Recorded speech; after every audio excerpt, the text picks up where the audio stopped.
مرحبا أصدقائي، أنا دلوفان من قناة الطرنويس. رجعت لكم فيديو جديد. في هذا الفيديو راح نتحدث عن موضوع التغذية.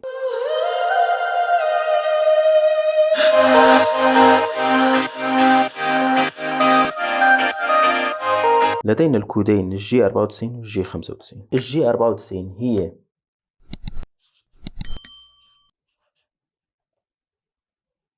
هي التغذية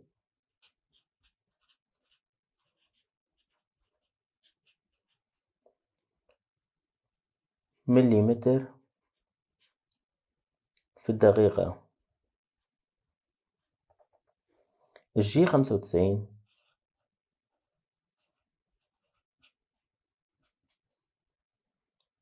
هي مليمتر على الدورة أو كل لفة. عند كتابة البرنامج كما تلاحظون هنا، في حالة عادية لما نقوم بكتابة البرنامج نكتب التغذية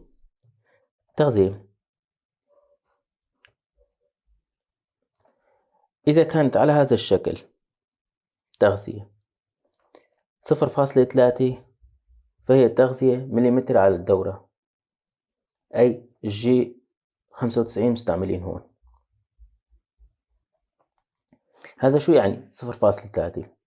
0.3 يا أصدقائي معناته في كل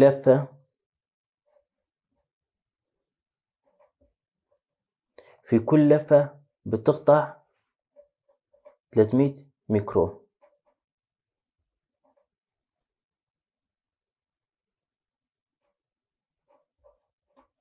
تقطع 300 ميكرون كما تلاحظون. هذا الشكل هون يعني. أول لفة راح تقطع 300 ميكرون في أول لفة إلها. تاني لفة كمان راح تقطع 300 ميكرون.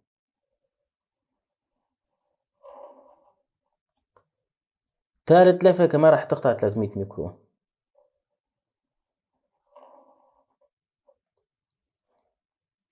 أول وحدة 100 ميكرون، بعدين كمان 300 ميكرون، بعدين 300 ميكرون. 3.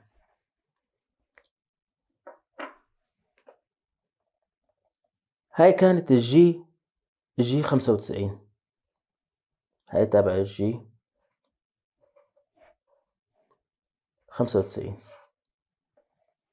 الجي 94 إذا كانت التغذية على هذا الشكل.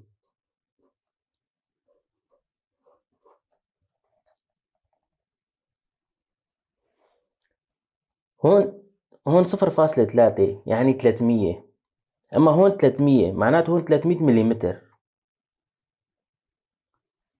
هون الجي 94. الجي 94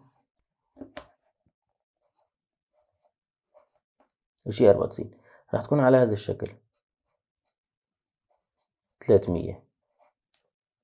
شو يعني؟ يعني بتقطع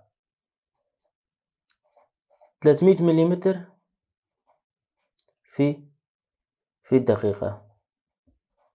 هذا يعني من هون لهون هو 300 مليمتر راح تقطعها في 1 دقيقة.